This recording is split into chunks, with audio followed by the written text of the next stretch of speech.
നമസ്കാരം സുഹൃത്തുക്കളെ, ടോപ്പ് ട്രാവലേഴ്സിൻ്റെ ഏറ്റവും പുതിയൊരു വീഡിയോയിലേക്ക് എല്ലാവർക്കും സ്വാഗതം. നമ്മൾ ഈ വീഡിയോയിൽ ഉൾപ്പെടുത്താൻ പോകുന്നത് വാഗമണിലെ വിശേഷങ്ങളാണ്. വാഗമണിൽ നല്ല കോടമഞ്ഞിറങ്ങിയിരിക്കുകയാണ്. മനോഹരമായ കാഴ്ചകളാണ്.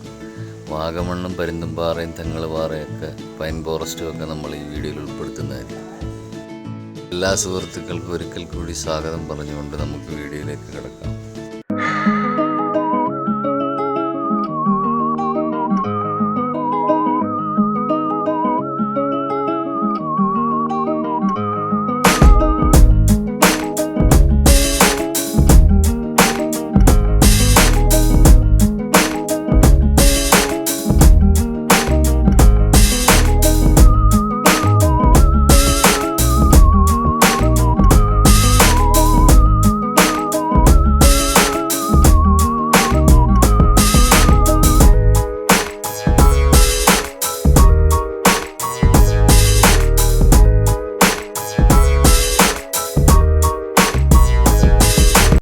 മൂന്ന് ദിവസത്തെ യാത്രയുടെ അവസാന ദിവസമാണിന്ന്.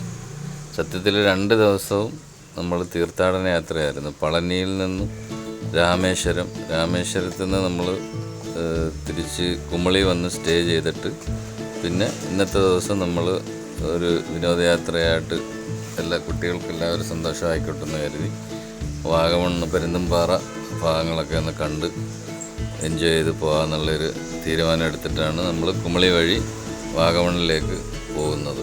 അപ്പോൾ നമ്മൾ ആദ്യം വിസിറ്റ് ചെയ്യുന്നത് പരുന്തുംപാറയാണ്. മഴയാണ്, സംഭവം ശരിയാണ്, എങ്കിൽ തന്നെയും എല്ലാവരും മഴ നനയാൻ റെഡിയായിട്ട് തന്നെ നിൽക്കുകയാണ്, ഞാൻ ഉൾപ്പെടെ. അപ്പോൾ നമ്മൾ പരുന്തുംപാറയിലെ വിശേഷങ്ങളിലേക്ക് കിടക്കും.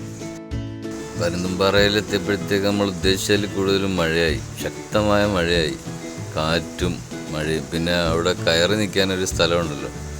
മഴയാണെങ്കിൽ എല്ലാവരും നല്ലോണം എൻജോയ് ചെയ്തു. പ്രത്യേകിച്ചും കുട്ടികൾ മഴ നനയുക ഉണ്ടായത്. അവർ ചുറ്റി നടന്ന് മഴ നനഞ്ഞത്. ഈ കോടമഞ്ഞിൻ്റെ ഒരു മനോഹാരിതയും ഈ മഴവെള്ളം നമ്മുടെ ദേഹത്തേക്ക് വീഴുമ്പോൾ സൂചി കുത്തുന്നത് പോലുള്ളൊരു തണുപ്പും വല്ലാത്തൊരു കുളിർമ മനസ്സിനും ശരീരത്തിനും വല്ലാത്ത ഫീലാണ് ഇവിടെ. ഈ ബഹളത്തിൻ്റെ ഇടയ്ക്ക് വന്ന് നിന്ന് കഴിഞ്ഞാൽ ഇതൊന്നും ആസ്വദിക്കാൻ പറ്റത്തില്ല. എനിക്ക് ഏറ്റവും ഇഷ്ടം കോടമഞ്ഞ് തന്നെ. അപ്പോൾ ഇനി അടുത്ത പരിപാടി എന്ന് പറഞ്ഞു കഴിഞ്ഞാൽ ഉച്ചക്കലത്തേക്കുള്ള ഫുഡ് റെഡിയാക്കുക. ഏകദേശം കഴിക്കാൻ സമയമായി. അപ്പോൾ ഞങ്ങളിപ്പോൾ ഉള്ളത് വാഗമണിലെ പൈൻ ഫോറസ്റ്റിൻ്റെ പാർക്കിങ്ങിലാണുള്ളത്. അപ്പം പെട്ടെന്നൊരു കറി വെക്കാനുള്ളൊരു പരിപാടിയാണ്. ചിക്കനൊക്കെ പെട്ടെന്ന് പോയി വാങ്ങിക്കൊണ്ട് വന്നു. അപ്പോൾ അങ്ങനെ പാചകത്തിലാണ് എല്ലാവരും കൂടെ ചേർന്നിട്ട്. കുറച്ച് പേര് പൈൻ വാലിയുടെ ഭംഗി ആസ്വദിക്കാൻ വേണ്ടി പോയിട്ടുണ്ട്. അപ്പോൾ ആണുങ്ങളെല്ലാം കൂടെ കറി വെച്ചേക്കാന്നുള്ള രീതിയിൽ ആദ്യം തന്നെ എഗ്രിമെൻ്റ് ചെയ്തായിരുന്നു. ഇന്നത്തെ ദിവസം യാതൊരു വിധമായ കുക്കിങ്ങിൽ ഏർപ്പെടത്തില്ലെന്ന് സ്ത്രീകൾ മുൻകൂർ ജാമ്യം എടുത്തിട്ടാണ് പോയത്. അതുകൊണ്ട് തന്നെ പുരുഷന്മാർ ഇതിൽ ചലഞ്ചായിട്ട് തന്നെ ഏറ്റെടുത്തു. പാചകം ചെയ്യാനുള്ള എല്ലാവിധമായ സാധന സാമഗ്രികളും നമ്മുടെ കയ്യിൽ ഉണ്ടായിരുന്നു.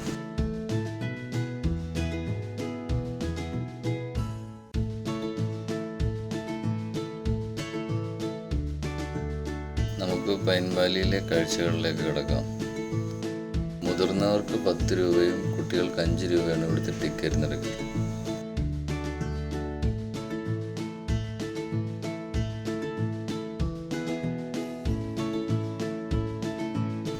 കല്ലുപാകിയ നടവഴിയിൽ കൂടി മുന്നോട്ടിറങ്ങാം.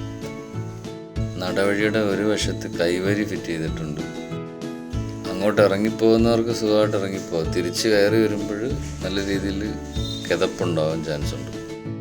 അങ്ങോട്ട് ഇറങ്ങിപ്പോകുന്നത് പോലെയല്ല, തിരിച്ചു കയറാൻ അത്യാവശ്യം പ്രയാസമുള്ളൊരു കാര്യമാണ്.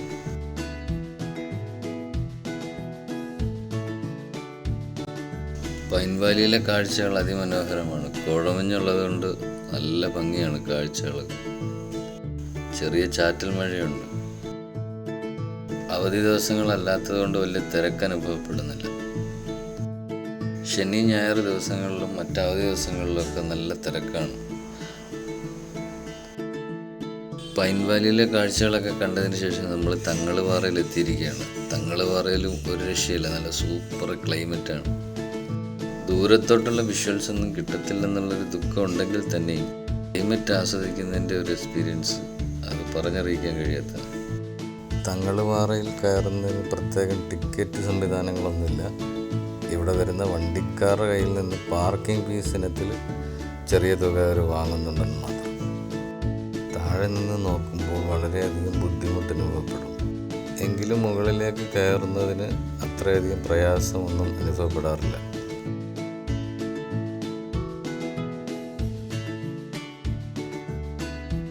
സഞ്ചാരികൾക്ക് മുകളിലേക്ക് കയറുന്നതിന് സൗകര്യപ്രദമായ രീതിയിൽ നടപ്പാതകൾ സജ്ജീകരിച്ചിട്ടുണ്ട്.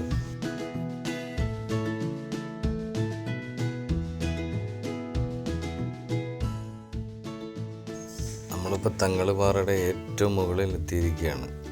അത്യാവശ്യം മഴയും നല്ല കാറ്റും ഉള്ളതുകൊണ്ട് എനിക്ക് വളരെ ബുദ്ധിമുട്ടിയാണ് ഞാൻ ഈ ദൃശ്യം ചിത്രീകരിക്കുന്നത്. കാരണം എൻ്റെ കയ്യിലൊരു കുടയും അത് പിടിച്ചാണ് ക്യാമറ ചെയ്യുന്നത്. അപ്പം അതിൻ്റേതായ ബുദ്ധിമുട്ട് നമുക്ക് വിഷ്വലിൽ ഫീൽ ചെയ്യുന്നുണ്ട്. എങ്കിൽ തന്നെയും ഏറ്റവും മുകളിലെത്തണം എന്നുള്ളൊരാഗ്രഹത്തോടു കൂടി തന്നെ കയറിയാണ്. ഇത്രയും നാളായിട്ട് ഞാൻ ട്രിപ്പ് വരുന്നുണ്ടെങ്കിൽ തന്നെ ഞാൻ മുകളിലേക്ക് കയറാറില്ല. താഴെ നോക്കുമ്പം അത് ഭയാനകമായ രീതിയിലുള്ള ഒരു വലിയ പർവ്വതത്തിൻ്റെ മുകളിൽ കയറി എന്ന് പറയുന്നത് വളരെ ബുദ്ധിമുട്ടുള്ളൊരു കാര്യമാണല്ലോ എന്ന് കരുതി ഞാൻ കയറാറില്ല. ആരോ മാർക്കുകൾ കൊടുത്തിട്ടുണ്ട് പല ഭാഗങ്ങളിലായിട്ട്. അതായത് നമ്മൾ നടന്നു വരുന്ന ഭാഗങ്ങളിൽ ആരോ മാർക്ക് കൊടുത്തിട്ടുണ്ട്. ഭാഗങ്ങളിൽ കൂടി മാത്രം നടക്കുക. മറ്റുള്ള ഭാഗങ്ങളിൽ പായൽ പിടിച്ചിട്ട് സ്ലിപ്പാവാനുള്ള ചാൻസ് കൂടുതലാണ്. ഇനി നമ്മുടെ അടുത്ത പരിപാടി എന്ന് പറഞ്ഞു കഴിഞ്ഞാൽ ഇവിടുന്ന് താഴേക്ക് ഇറങ്ങുക എന്നുള്ളതാണ്. കയറിയതുപോലെ അത്ര എളുപ്പമുള്ള കാര്യമല്ല താഴേക്ക് ഇറങ്ങുന്നത്. ഇതൊരു സാഹസിക യാത്രയാണ്. ഇവിടെ വരുന്നവർ വളരെയധികം സൂക്ഷിച്ച് വേണം ഇതിൻ്റെ മുകളിൽ കയറാൻ. വളരെ ശ്രദ്ധിച്ച് ഇറങ്ങേണ്ട ഒരു കേസിട്ടാണ്. തെന്നി കഴിഞ്ഞാൽ വീണാ പിന്നെ താഴെ നോക്കിയാൽ അത് ഓരോ കുഴികളുണ്ട്. ആ കുഴികളിൽ ചവിട്ടി ഇറങ്ങിക്കും. കുഴികളിൽ ചവിട്ടി ഇറങ്ങിക്കും. ഗ്രിപ്പ് കിട്ടും. അതവർ കറക്റ്റായിട്ട് ആരോ മാർക്ക് കൊടുത്തിട്ടുണ്ട്. ആ പാതയിൽ കൂടെ മാത്രമേ നടക്കാൻ പാടുള്ളൂ. ഇത് കുത്തനെ കിടക്കുക മേളിലോട്ട്. അവർ കയറി പോകുന്നുണ്ട്. ഒരു പടിയോ ഒന്നുമില്ല. ആ പാറകളിലുള്ള സ്വാഭാവികമായിട്ടുള്ള കുഴികളിൽ മാത്രം ചവിട്ടി കയറാനേ പറ്റുള്ളൂ. മഴ പെയ്ത് കിടക്കുകയാണ്, എങ്കിലും തെന്നലൊന്നുമില്ല. വാഗമണിലെ വിശേഷങ്ങളടങ്ങുന്ന ഈ വീഡിയോ ഇവിടെ അവസാനിക്കുകയാണ്. വീഡിയോ ഇഷ്ടമായാൽ സബ്സ്ക്രൈബ് ചെയ്യുക, ലൈക്ക് ചെയ്യുക, സപ്പോർട്ട് ചെയ്യുക. നിങ്ങളുടെ അഭിപ്രായങ്ങൾ കമൻറ്റിൽ കൂടി എന്നെ അറിയിക്കുക. അടുത്ത യാത്രയുടെ വിശേഷങ്ങളുമായി നമുക്ക് വീണ്ടും കണ്ടുമുട്ടാം.